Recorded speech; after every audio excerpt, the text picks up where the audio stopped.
here. We also got people who are truly struggling the most. My neighborhood, for instance, you go 4 blocks over and you've got some of the most socioeconomically challenged people in America. Right on my block, you've got people who challenges of how they're going to meet their basic needs are nowhere near their present thoughts.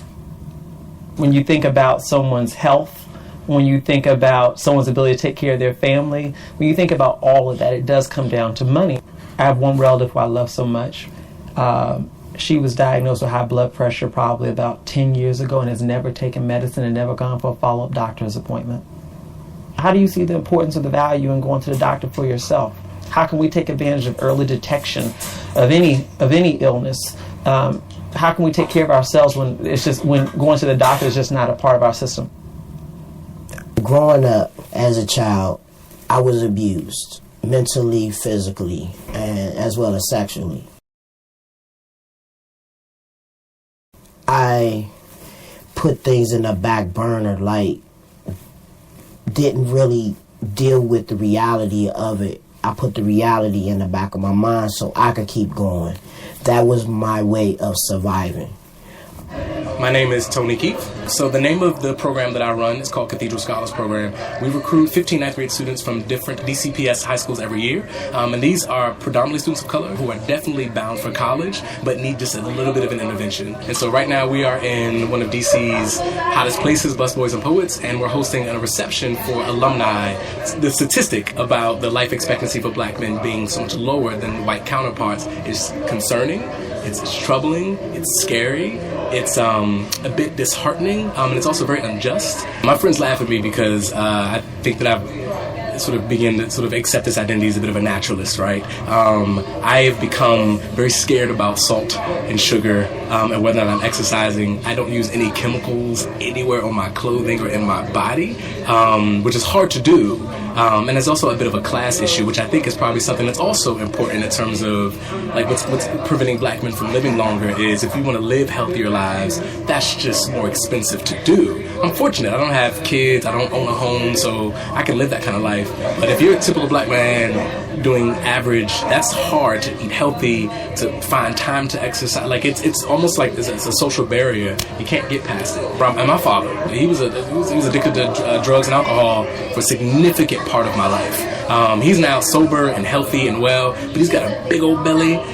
He's got kidney stones and bladder this, but I'm like, Pop, you eat gummy bears next to your side of your bed every day, and like actually his mortality is being affected by this. And I tell him all the time, he laughs, so call and say, well, son, I'm in the ER, and I'll just say, Pop, would you stop? Like, just stop. Like, everything that is putting you in this place, like, you gotta stop. Some of this, I think, has a lot to do with just, like, our own education. And I'm not talking, like, your typical, like, you know, grade school education or college education. I mean just, like, basic life skill.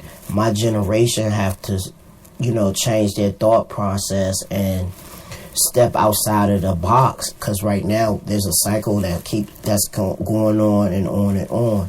And the way to stop that cycle is to break it and just start educating and just start giving the kids their riches, and start by doing that, just talking to them.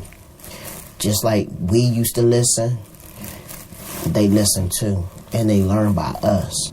I think that more black men need to have opportunities to interact with more black men in very positive spaces, right? So whether it's on the basketball court, whether it's in church, whether it's, in an event like this, but like more opportunities, because I think we need each other to survive.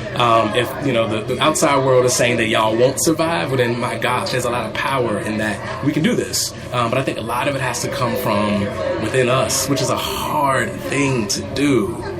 We proved that we could come together. We came together during the Million Man March. We coming together doing this Ferguson thing, Mike Brown thing. But the thing is, we need to come together all the time, not just when somebody get killed. We need to come together every day and figure out a way, or just start strategizing on how, we can make things better for ourselves. There are resources available for us to get access to healthcare. Am I saying that the resources are perfect? Absolutely not. But there are resources available.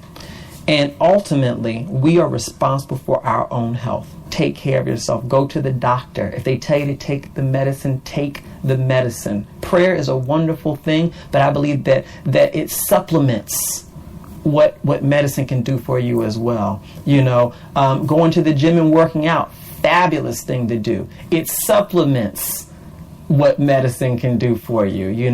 I don't work in the pharmaceutical industry, but I am a living, breathing testament to what can happen when you take care of yourself. And for me, the underlying theme in how I've taken care of myself is I've simply just taken that pill a day.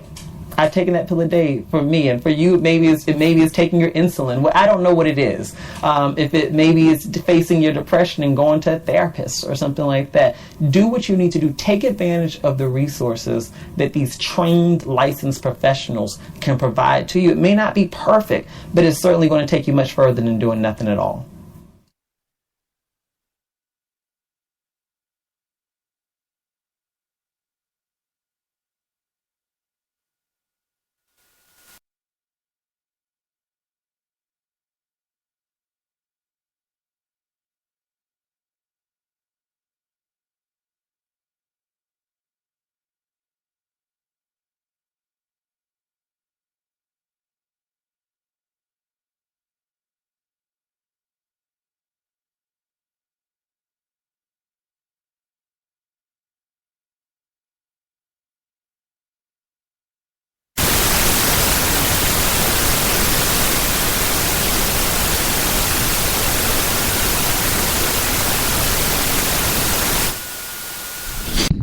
We are back with you. It's in the Village with A&M Margie and the South Orange Maple Online Radio Experience.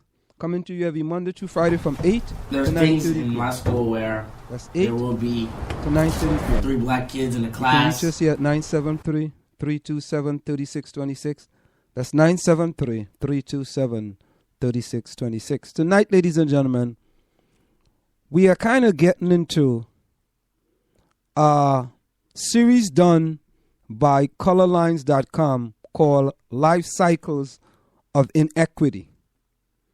And we are just bringing you some audio regarding life cycles of inequity. So we want you to really listen to this because this is a very, very serious program called Life Cycles of Inequity on colorlines.com. And we're trying to bring this to you tonight as part of our programming. So let's continue to listen to this. It's called Life Cycles of Inequity. The first one we played for you was Staying Alive as a Black Man. Now we're going to play U.S. divestment. There's things in my school where there will be 3 black kids in the class.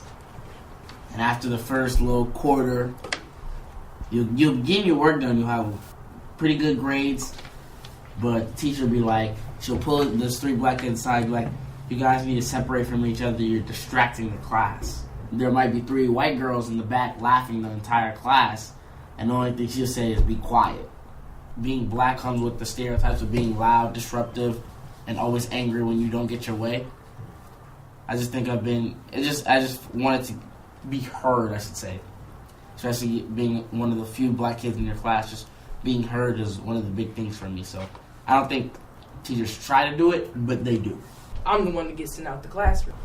All the kids look at me like, oh, he got issues, he gotta leave the class every 3 periods because, but that's just, it's also my fault because, that's who I choose to sit next to, I remember back in first grade, this situation really got on my nerves. So I forgot why, but for some reason, a girl was crying, a white girl, she was crying, and the teacher called me over. And the girl told her that I made her cry, I pushed her down. I was like, I didn't, because I actually hadn't. And I kept on saying I hadn't, it wasn't me. And I guess the girl didn't know exactly who it was, or she thought it was me. But then the teacher took her word for it. And I got sent to the office. And that was one of the things at such a young age where I was just like, wow, why exactly? So like if I tell my parents like there's something going on at school between the teacher And like my mom, she was like, "You want me to go over there?" I'm like, "No, I don't," because like it's gonna have a bad effect on the looks of me and her. Because like she's gonna go over there like the angry, mad black woman, and then the teacher is gonna get a stereotype of her, and then she'll be like, "Oh, that's why he's doing bad at school," or "That's why that." And so I try to like fix it on my own to like get back at the teacher and to let them know like I'm not what they think I am. One of the things that bothered me was my teachers would grade me differently based on this is at first, they would maybe grade me a little bit easier based on the color of my skin than they did my white counterparts. Yeah. And I felt like